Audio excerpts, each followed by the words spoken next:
ദൈവ തിരുനാമത്തിന് സ്തോത്രം ചെയ്യുകയും സ്തുതിക്കുകയും ചെയ്യുന്നു. കർത്താവിനാൽ സ്നേഹിക്കപ്പെടുന്ന വാത്സല്യമുള്ള പ്രിയപ്പെട്ടവരെ, അനുഗ്രഹിക്കപ്പെട്ട നല്ല ദിവസം ദൈവത്തിൻ്റെ തിരുസന്നിധിയിലിരുന്ന് പ്രാപിച്ച ദൈവത്തിൻ്റെ ദൂതുമായി നിങ്ങളുടെ കാതുകളിൽ ഈ സന്ദേശം എത്തിപ്പാൻ ദൈവത്തിൻ്റെ കൃപ ചോദിച്ച് പ്രാർത്ഥിച്ചുകൊണ്ട് ദൈവവചന ധ്യാനത്തിലേക്ക് പ്രവേശിക്കുകയാണ്. ഇന്നും ദൈവവചനം കേൾക്കാൻ തൽപരരായിരിക്കുന്ന നിങ്ങൾക്കെല്ലാവർക്കും കർത്താവായ യേശുവിൻ്റെ ധന്യമുള്ള നാമത്തിൽ വിനീതമായ സ്നേഹവന്ദനങ്ങൾ അറിയിക്കുന്നു. സ്വർഗത്തിനും ഭൂമിക്കും നാഥനായവൻ, ഇവിടെ ആയിരിക്കുന്ന സകല മനുഷ്യരെയും സ്നേഹിക്കുന്നവൻ, തിരുവചനം കേൾപ്പാൻ താല്പര്യം കാണിക്കുന്നവരെ ഒരുപാട് കരുതുകയും സ്നേഹിക്കുകയും നടത്തുകയും ചെയ്യുന്നവൻ, ദൈവത്തോടടുത്ത് നിൽക്കാൻ ആഗ്രഹിക്കുന്നവരെ ചേർത്ത് പിടിക്കുന്ന മഹാദൈവം, ആ ദൈവത്തിന് നന്ദിയോടെ സ്തോത്രവും സ്തുതിയും മഹത്വവും പുകഴ്ചയും കരയറ്റിക്കൊണ്ട് കർത്താവിന് പറയാനുള്ളത് കേൾക്കാൻ കാതോർക്കാം. ദൈവസന്നിധിയിൽ ഇന്നത്തെ ആലോചനയ്ക്കായി ദിനവൃത്താന്ത പുസ്തകത്തിലെ ഒരു വാക്യം നിങ്ങളുടെ ശ്രദ്ധയിലേക്ക് കൊണ്ടുവരാൻ ആഗ്രഹിക്കുന്നു. 1 ദിനവൃത്താന്തം 5-ാം അധ്യായം അതിൻ്റെ 2-ാമത്തെ വാക്യം ഞാൻ നിങ്ങളെ വായിച്ചു കേൾപ്പിക്കാം. 1 ദിനവൃത്താന്തം 5-ാം അധ്യായം 2-ാമത്തെ വാക്യം. യഹൂദ തൻ്റെ സഹോദരന്മാരെക്കാൾ പ്രബലനായി തീർന്നു, അവനിൽ നിന്ന് പ്രഭു ഉത്ഭവിച്ചു. യഹൂദ തൻ്റെ സഹോദരന്മാരെക്കാൾ പ്രബലനായി തീർന്നു, അവനിൽ നിന്ന് പ്രഭു ഉത്ഭവിച്ചു. യാക്കോബിന് ജനിച്ച മക്കൾ, ആ മക്കളെ 12 ഗോത്രങ്ങളായിട്ടാണ് വേദപുസ്തകം പരിചയപ്പെടുത്തുന്നത്. 12 മക്കൾ യാക്കോബിൻ്റെ കടിപ്രദേശത്തു നിന്ന് ഉത്ഭവിക്കുകയും അവരെ ഓരോരുത്തരെയും ഓരോരോ നിലവാരത്തിൽ പരിശുദ്ധനായ ദൈവം കാണുകയും ആ ഗോത്രങ്ങൾക്കെല്ലാം പ്രത്യേകത കൽപ്പിക്കുകയും അങ്ങനെ ഒരുപാട് പ്രത്യേകതകൾ വിശുദ്ധ ബൈബിളിനകത്ത് കാണപ്പെടുന്നു. അതിൽ യഹൂദ ഗോത്രം രാജകീയ ഗോത്രമായിട്ടാണ് അറിയപ്പെടുന്നത്. ഒരുപാട് ഭാഗങ്ങളിൽ യഹൂദ ഗോത്രത്തെക്കുറിച്ചുള്ള പരാമർശമുണ്ട്. ഒരു വലിയ പ്രസംഗത്തിനുള്ള വക യഹൂദ ഗോത്രം നമുക്ക് സമ്മാനിച്ചിട്ടുണ്ട്. എന്നാൽ അതൊക്കെ മാറ്റിവെച്ചിട്ട് ഈ ഒരു വാക്യം മാത്രം ഇന്നത്തെ ആലോചനയ്ക്ക് നമ്മളോട് എന്തോ ദൈവത്തിന് പറയാനുണ്ട്, അത് കേൾക്കാൻ വേണ്ടി ഈ ഒരു വാക്യം മാത്രം നമ്മുടെ ശ്രദ്ധയിലേക്ക് എടുക്കുകയാണ്. യഹൂദ തൻ്റെ സഹോദരന്മാരെക്കാൾ പ്രബലനായി തീർന്നു. ഞാൻ ഇതിനു മുമ്പും പറഞ്ഞിട്ടുണ്ട് എന്നെ കേൾക്കുന്ന സഹോദരങ്ങളോട്, വേദപുസ്തകത്തിൻ്റെ ഒരു പ്രത്യേക പ്രയോഗമാണ് ആയിത്തീരുക എന്നൊരു പ്രയോഗം. ആയിത്തീരുക. ഈ ലോകത്തിൽ ആയിരിക്കുന്ന നമുക്ക് ഓരോരുത്തർക്കും ആയിത്തീരാനുള്ള അവകാശമുണ്ട്. ആയിത്തീരാനുള്ള അവകാശം മനുഷ്യർക്ക് മാത്രമല്ല, ഈ ഭൂമിയിലുള്ള സകലത്തിനും അങ്ങനെ ആയിത്തീരാം. 2 വശമുണ്ട് താനും. യൂദയെക്കുറിച്ച് തിരുവെഴുത്തിൽ എഴുതിയിരിക്കുന്നൊരു വാക്ക് ഞാൻ ശ്രദ്ധിച്ചിട്ടുണ്ട്. യൂദയെക്കുറിച്ച് എഴുതിയിരിക്കുന്നൊരു വാക്ക് ഇങ്ങനെയാണ്: യേശുക്രിസ്തുവിനെ ഒറ്റിക്കൊടുത്ത, ചുംബനം കൊണ്ട് ഗതസമനത്തോട്ടത്തിൽ വെച്ച് ഒറ്റിക്കൊടുത്ത യൂദയെക്കുറിച്ച് എഴുതിയിരിക്കുന്നൊരു പ്രയോഗം ഇങ്ങനെയുണ്ട്: ദ്രോഹി ആയിത്തീർന്ന യൂദ. ദ്രോഹി ആയിത്തീർന്ന യൂദ എന്ന് പറഞ്ഞാൽ അമ്മയുടെ ഉദരത്തിൽ കിടന്നപ്പോഴേ ദ്രോഹിയായി വന്നതല്ല, ജനിച്ചതേ ദ്രോഹിയായിട്ട് ജനിച്ചതുമല്ല. ഗ്രാജുവലി ഓരോരോ പ്രവൃത്തികളിലൂടെ, ഓരോരോ ഇടപാടുകളിലൂടെ പതുക്കെ യൂദ ദ്രോഹി ആയിത്തീരുകയായിരുന്നു.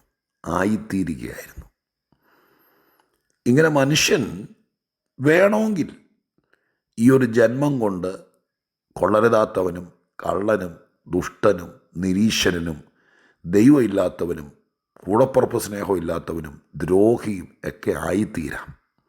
ഇന്നും അത് വേണ്ടുവോളം നടക്കുന്നുണ്ട്. ആയിത്തീരാം.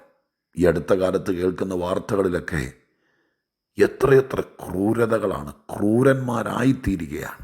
മനസാക്ഷിയില്ലാത്ത, സ്നേഹമില്ലാത്ത നിലവാരത്തിൽ ആയിത്തീരുക. ദൈവാലയത്തെക്കുറിച്ച് കർത്താവായ യേശുക്രിസ്തു ഒരിക്കൽ പറഞ്ഞ വാക്ക് നിങ്ങൾ ഓർക്കുന്നുണ്ടായിരിക്കും: എൻ്റെ ആലയം പ്രാർത്ഥനാലയം എന്ന് വിളിക്കപ്പെടേണ്ടതാണ്, നിങ്ങളതിനെ കള്ളന്മാരുടെ ഗുഹ ആക്കിത്തീർത്തു. ദൈവാലയം എത്ര നല്ലതായിരുന്നു. ആലയത്തിനകത്ത് വന്ന് എത്രയോ പേർ രക്ഷപ്പെട്ടിട്ടുണ്ട്. ശലോമോൻ്റെ പ്രാർത്ഥന ഉള്ളടക്കം ശ്രദ്ധിച്ചാൽ ആലയത്തിലേക്ക് നോക്കി പ്രാർത്ഥിച്ചവരെ പോലും ദൈവം കടാക്ഷിച്ചിട്ടുണ്ട്. ഏത് ജാതിയാണെങ്കിലും, ഭൂമിയുടെ ഏത് അറ്റത്തുനിന്ന് വന്നവനാണെങ്കിലും ആ ആലയം എത്രയോ പേരുടെ ദുഃഖം തീർത്തിട്ടുണ്ട്, സങ്കടങ്ങൾ എടുത്തു മാറ്റിയിട്ടുണ്ട്. ഇന്ന് അതിൻ്റെ നടത്തിപ്പുകാരും കമ്മിറ്റിക്കാരും എല്ലാവരും കൂടി ചേർന്നത് കള്ളന്മാരുടെ ഗുഹയായി തീർന്നു, ആക്കി തീർത്തു. ചില കുടുംബങ്ങളെ നരകമാക്കി തീർക്കാം, ചില മനുഷ്യരെ ഒന്നിനും കൊള്ളാത്തതാക്കി തീർക്കാം. ചിലരുടെ കൂടെ നടന്നാൽ മതി. സൂക്ഷിച്ചോളണം. ഈ ലോകം ഇതൊക്കെ സമ്മാനിക്കുന്നതാണ്, മനസ്സിലാക്കണം. ചുമ്മാ നമ്മൾ 3 കിലോ അരി മേടിച്ച് ചില കൂട്ടാനും കൂടി വെച്ച് തിന്നും കുടിച്ചും കിടന്നുറങ്ങി തീർത്താൽ പോരാ. ഇവിടെ നടക്കുന്ന കാര്യങ്ങൾ, ഇവിടെ സംഭവിക്കുന്ന കാര്യങ്ങൾ തിരുവചനത്തിൻ്റെ കണ്ണാടിയിലൂടെ, ആത്മീയതയുടെ ഭൂതക്കണ്ണാടിയിലൂടെ നോക്കിക്കണ്ട് ജീവിച്ചാൽ അവരവർക്ക് കൊള്ളാം. ഇവിടെ ആയിത്തീരുന്നുണ്ട് പലതും. മറുവശം, പ്രാർത്ഥിച്ചും ആരാധിച്ചും ദൈവത്തെ പ്രസാദിപ്പിച്ചും ദൈവത്തോടടുത്ത് നിന്നും ആത്മീക കൂട്ടായ്മകളിൽ പങ്കെടുത്തും വേദപുസ്തകം വായിച്ചും ഇതുപോലത്തെ കൊച്ചു കൊച്ചു സന്ദേശങ്ങൾ കേട്ടും ഒരു തെറ്റുപറ്റിയാൽ അനുതപിച്ചും ദൈവത്തോട് ഏറ്റുപറഞ്ഞും ഉപവസിച്ചും കണ്ണുനീരൊഴുക്കിയും ദൈവദാസന്മാരുടെ ഉപദേശം കേട്ടും അപ്പോസ്തോലിക മാർഗത്തിൽ പിന്തുടർന്നും ദൈവത്താൽ അനുഗ്രഹിക്കപ്പെട്ടും ദൈവത്തോട് പറ്റിച്ചേർന്ന് നിന്നും ക്ഷമിച്ചും പുറത്തും കരുണ കാണിച്ചും ഒക്കെയായി ഇവിടെ പ്രബലരായി തീർന്ന, അനുഗ്രഹീതരായി തീർന്ന, ബഹുസമ്പന്നരായി തീർന്ന, ഭാഗ്യവാന്മാരായി തീർന്ന ഒത്തിരി പേരുണ്ട്. ഒത്തിരി പേരുണ്ടെന്ന് ഇന്നെന്നെ കേൾക്കുന്ന പ്രിയപ്പെട്ടവരോട് ഞാൻ ഉത്സാഹത്തോടെ പറയാം. ഇന്നത്തെ സാഹചര്യങ്ങളൊക്കെ എന്തുവായാലും നിങ്ങൾക്കും ആയിത്തീരാം സുഹൃത്തെ. ഒത്തിരി കണ്ണുനീരും പ്രയാസത്തിൽ കൂടെ കടന്നു പോകുന്ന, ഒത്തിരി വേദനകളിലൂടെ കടിച്ച് ചവച്ച് കയ്പുനീര് കുടിച്ച് മുന്നോട്ട് പോകുന്ന നിങ്ങൾക്കും ഇനിയും ചാൻസ് ഉണ്ട്, ഇനിയും സാധ്യതയുണ്ട്. നിങ്ങളുടെ പ്രായം എന്തുമാകട്ടെ, ആയിത്തീരാം. അതിനുള്ള വഴിയുണ്ട്. വേദപുസ്തകം വായിക്കണം, ദൈവത്തെ വിശ്വസിക്കണം, ദൈവം പറയുന്നത് കേൾക്കണം, നിങ്ങൾക്കായിത്തീരാം. ഇവിടെ ഇതാ സഹോദരന്മാരെക്കാൾ പ്രബലനായി തീർന്ന യഹൂദ.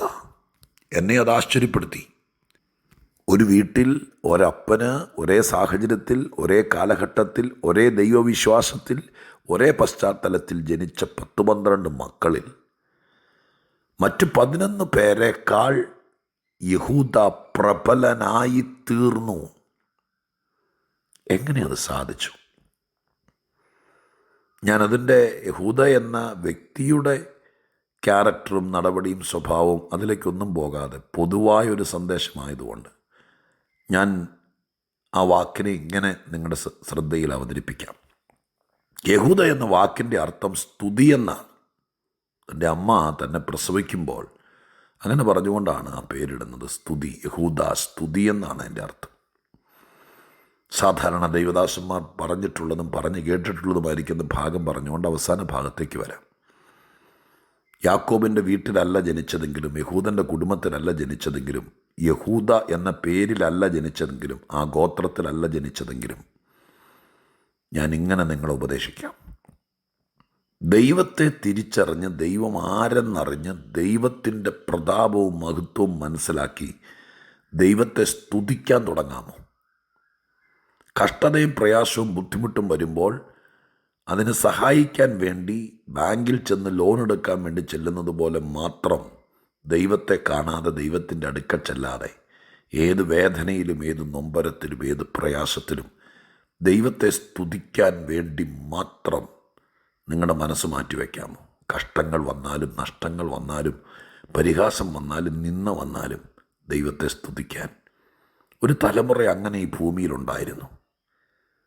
എല്ലാവരും ഒറ്റപ്പെടുത്തുമ്പോഴും, എല്ലാവരും നിന്ദിക്കുമ്പോഴും, എല്ലാവരും കളിയാക്കിയപ്പോഴും, ഈ നാട്ടിലെ യാതൊരു ആനുകൂല്യങ്ങളും അനുഭവിക്കാൻ സമ്മതിക്കാതെ എതിർക്കുമ്പോഴും പരാതിയില്ലാതെ ദൈവത്തെ സ്തുതിച്ചു പോകുന്ന ഒരു മുൻതലമുറ. അവരുടെ സന്തതി പരമ്പരകളെ നോക്കണം, അവരുടെ കാലാവസാനം, ജീവാവസാനം നോക്കണം. അവരിവിടെ കടലാസ് പോലെ വഴിയോരത്ത് ചുരുട്ടിക്കൂട്ടിയിട്ടെന്നല്ല ചരിത്രം പറയുന്നത്, തിരുവെഴുത്ത് പറയുന്നത്. ദൈവത്തെ വേണ്ടും വണ്ണം സ്തുതിച്ചവരും, ദൈവത്തെ വേണ്ടും വണ്ണം മനസ്സിലാക്കിയവരും, ദൈവത്തെ വേണ്ടും വണ്ണം ആരാധിച്ചവരും, ദൈവത്തെ വേണ്ടും വണ്ണം അനുസരിച്ചവരും ആരൊക്കെയുണ്ടോ അവരെല്ലാം ഈ ഭൂമിയുടെ വിരിമാറിൽ പ്രബലരായി തീർന്നിട്ടുണ്ട്. പ്രബലരായി തീർന്നു എന്ന് പറഞ്ഞുകൊണ്ട് മാത്രം ഈ വാക്യം തീർന്നില്ലല്ലോ. അടുത്തൊരു വാക്ക് കണ്ടോ? അവനിൽ നിന്ന് പ്രഭു ഉത്ഭവിച്ചു. അപ്പോൾ പ്രബലനായി തീർന്നാൽ അവരിൽ നിന്ന് ഉത്ഭവിക്കുന്നത്, ചുമ്മാ ഞാൻ പറയാറുണ്ട്, അത് വേറൊരു വല്ലാത്തൊരു വാക്കായിട്ട് കണക്കാക്കരുത്. വെറും പേട്ടുതേങ്ങ പോലെ ആർക്കും കൊള്ളാത്ത കുറേ സന്തതികളും കുറേ ഉൽപ്പന്നങ്ങളും ഒരിക്കലും ദൈവത്തെ സ്തുതിച്ചും ദൈവത്തെ ഭയപ്പെട്ടും ദൈവത്തെ മാനിച്ചും പ്രബലരായി തീർന്ന്, ഞാൻ പണം ഉണ്ടാക്കുന്ന കാര്യമല്ല, വീട് വലുതാക്കുന്ന കാര്യമല്ല ഈ പറയുന്നത്. ഈ ഭൂമിയിൽ പ്രബലനാകുക എന്ന് പറയുന്നത് കാശുകാരനാകുക എന്നുള്ള അർത്ഥത്തിലാണ് വിചാരിക്കുകയും ചെയ്യരുത്. കാശും പണമൊക്കെ ഈ കൂടെ ഉള്ളതാണ് മാന്യമായി ജീവിക്കാൻ. പക്ഷെ ആത്മീക പ്രബലത എന്ന് പറയുന്നത് ഒരന്തസ്സാണ്, ഒരാത്മീക പ്രൗഢാണ്. ആ നിലവാരത്തിലേക്ക് ദൈവോന്മുഖമായി എത്തിച്ചേർന്നാൽ അവൻ്റെ വീട്ടിൽ നിന്ന്, അവൻ്റെ കടിപ്രദേശത്ത് നിന്ന്, അവനിൽ നിന്ന് ഉത്ഭവിക്കുന്നതെല്ലാം ഞാൻ ആദ്യം പറഞ്ഞതുപോലെ വെറും പേട്ടുതേങ്ങ പോലത്തെ സംഭവമായിരിക്കുകയല്ല. അവനിൽ നിന്നല്ലോ പ്രഭു ഉത്ഭവിച്ചത്. പ്രബലനായിത്തീരാൻ നോക്ക്, പ്രഭു ഉത്ഭവിക്കും. നിങ്ങൾ ചെയ്യുന്നത് ഈ സമൂഹത്തിന് ഗുണമാകും. നിങ്ങൾ പ്രവർത്തിക്കുന്നത് അനേകർക്ക് അനുഗ്രഹമാകും. പ്രഭു നിങ്ങളുടെ ജീവിതത്തിൽ നിന്ന് പുറത്തു വരട്ടെ. അതിന് നിങ്ങൾ പ്രബലനാകണം. വെറുതെ ആവില്ല എല്ലാവരുടെ കുറ്റവും പറഞ്ഞ് ചുമ്മാ നെഗറ്റീവ് മാത്രം കാണിച്ചു തരികയും പറയുകയും ചെയ്യുന്നത് മാത്രം തപ്പിത്തടഞ്ഞു പോയാൽ ആയുസ്സിൽ പ്രബലനാകില്ല. ഞങ്ങൾക്ക് ചുമച്ചും കുറച്ചൊക്കെ ഒരു മൂലയിലിരിക്കാം, എന്നും കൈ നീട്ടി ആരോടെങ്കിലും മേടിച്ചും കരഞ്ഞും നിലവിളിച്ചും അയ്യോ എനിക്കെന്നെ എങ്ങനെ പറ്റിയത്, ഞാൻ നന്നാവുമെന്ന് ചോദിച്ച് നടക്കാം.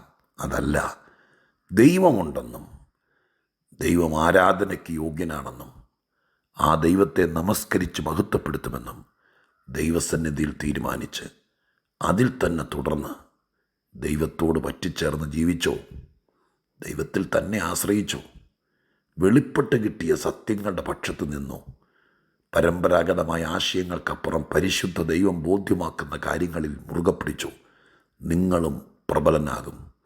നിങ്ങളിൽ നിന്ന് പ്രഭു ഉത്ഭവിക്കും. സംഭവിക്കട്ടെ. അതിനായിട്ടാണല്ലോ ഈ ദൂത് നമുക്ക് തന്നത്. നിരാശരാകരുത്, പ്രത്യാശയിൽ മുറുകെ പിടിക്ക്. ദൈവം ഈ കാലഘട്ടത്തിൽ ഇത് തെളിയിക്കട്ടെ. ദിനവൃത്താന്ത പുസ്തകത്തിൽ നിങ്ങളുടെ ബൈബിളിൽ ഈ വാക്യം അടിവരയിട്ട് കൈവച്ച് പ്രാർത്ഥിക്ക്. കാലം മാറും, പ്രബലരാകും, അനുഗ്രഹിക്കപ്പെടും. പ്രാർത്ഥിക്കട്ടെ.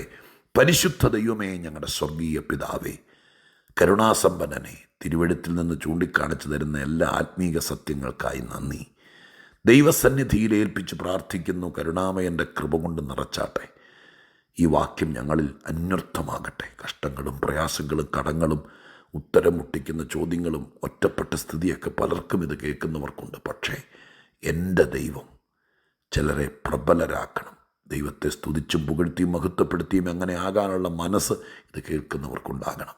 അവരിൽ നിന്ന് പ്രഭു ഉത്ഭവിക്കട്ടെ. പ്രാർത്ഥന കേട്ടതിന് നന്ദി. യേശുവിൻ നാമത്തിൽ തന്നെ. ആമേൻ.